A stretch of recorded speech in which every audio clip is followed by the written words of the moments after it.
Historia de la filosofía, por Nicolás Abagnano, volumen 3, 215, parte séptima, la filosofía entre los siglos XIX y XX, capítulo 7, el historicismo, 746, Weber, descripción y valoración. El propósito fundamental de las investigaciones metodológicas de Weber ha sido fundar la autonomía de las ciencias culturales en un sentido correspondiente, en cuanto no análogo a aquel en que tal autonomía había sido ya alcanzada por las ciencias naturales. Como ya se ha visto, Weber ha suprimido la antítesis radical que otros historicistas, comenzando por Dilthey, habían establecido entre los dos grupos de ciencias, y ha reconocido como propia de estos dos grupos la explicación causal. Por otro lado, ha esclarecido el carácter específico que asume la explicación causal en el dominio de las ciencias culturales. El concepto de posibilidad objetiva le ha servido como base para este esclarecimiento. Pero, a pesar de la diversidad específica de los instrumentos de que disponen, los dos grupos de ciencias tienen en común, según Weber, su objetivo fundamental, y este objetivo es la descripción de los fenómenos. Pero, al entender Weber el término descripción en el sentido restringido de simple registro de los hechos, y con muy buena razón, polemiza contra él mismo, prefiriendo atenerse a términos como constatación y semejantes, el ideal de la descripción, en el sentido más general que ha servido a la ciencia natural desde el siglo XVII hasta los primeros del presente siglo, para distinguirse de la vieja ciencia aristotélica, liberarse de sus supervivencias y poner en claro sus posibilidades efectivas de investigación. Es también el utilizado por Weber para conseguir los mismos objetivos en el campo de las ciencias culturales. Pero si en el campo de las ciencias naturales descripción se oponía a explicación o hipótesis metafísica, en el campo de las ciencias culturales descripción se opone a valoración. Esta oposición campea en toda la obra de Weber y encuentra su mejor expresión en el ensayo de 1917 sobre la avalorabilidad de la sociología y de la economía. Según Weber, estas ciencias pueden exclusivamente constatar o describir la realidad empírica y responder a cuestiones de esta índole. Si un hecho concreto se desarrolla así o de otra manera, ¿por qué su contenido concreto está configurado así y no de otra manera? Si a un contenido dado puede suceder otro según una regla del devenir real, y con qué grado de probabilidad.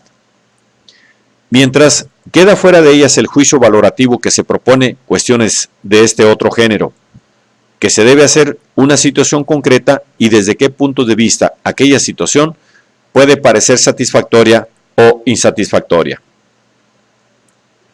Naturalmente, Weber no niega que la ciencia pueda y deba ocuparse de valores y de valoración, que son hechos con igual título que los demás. Pero observa que cuando lo que vale normativamente se convierte en objeto de una investigación empírica, pierde como objeto el carácter normativo. Es considerado como existente, no como válido. Lo que en este caso la ciencia asume legítimamente como objeto de investigación no es la validez de los valores, sino su realización. O mejor aún, los medios para realizarlos y los conflictos que tal realización produce. En otros términos, y según una fórmula que Weber había ya ilustrado en el ensayo sobre la objetividad de las ciencias sociales, la consideración científica concierne a la técnica de los medios y no a la valoración de los objetivos. La valoración es una toma de postura práctica, una decisión que concierne a todo hombre y a la que ningún hombre puede sustraerse, pero que sale fuera de la tarea descriptiva de la ciencia. Incluso cuestiones relativamente sencillas, como por ejemplo, la de la medida en que un fin puede legitimar los medios indispensables o en que se deba tener en cuenta de las consecuencias no queridas o en que puedan allanar los conflictos entre fines opuestos. Son objetos de elección o de compromiso, pero no de ciencia. Nuestra ciencia, dice Weber, que es rigurosamente empírica, no puede pretender ahorrar al individuo esta elección, ni tampoco puede suscitar la apariencia de poder hacerlo. No obstante, forma parte de la tarea descriptiva de la ciencia la consideración de los conflictos a que conduce la elección de los fines y que son conflictos entre valores o entre esferas de valores. Weber acentúa la importancia de estos conflictos. Entre los valores se trata, en último análisis, en todo y por todo, no ya de simples alternativas, sino de una lucha moral, sin posibilidad de conciliación ni de compromiso alguno, como entre Dios y el demonio. Entre ellos no cabe conciliación ni compromiso.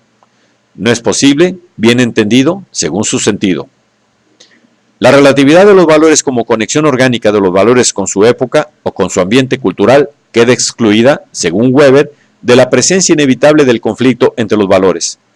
Conflicto que pone al hombre, como Platón decía del alma, en la condición de elegir el propio destino, es decir, el destino de su actuar y de su ser.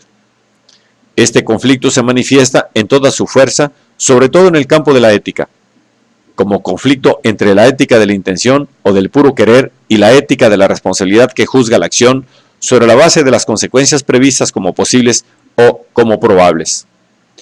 Las máximas respectivas a estas dos éticas son opuestas entre sí y la ética misma no es capaz de resolver esta oposición.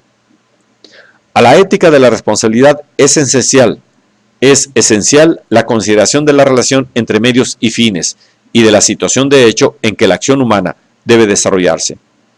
Pero tampoco ella ofrece un medio para orientarse en la lucha política, que es la lucha en la que hay un contraste ineliminable de valores. Y en conclusión, como las ciencias naturales nos dicen qué debemos hacer si queremos dominar técnicamente la vida, pero no nos dicen si este dominio tiene un sentido, así también las ciencias culturales nos hacen entender los fenómenos políticos, artísticos, literarios y sociales a base de las condiciones de su aparición, pero no nos dicen si tales fenómenos han tenido o tienen un valor y no responden a la cuestión de si vale la pena conocerlos.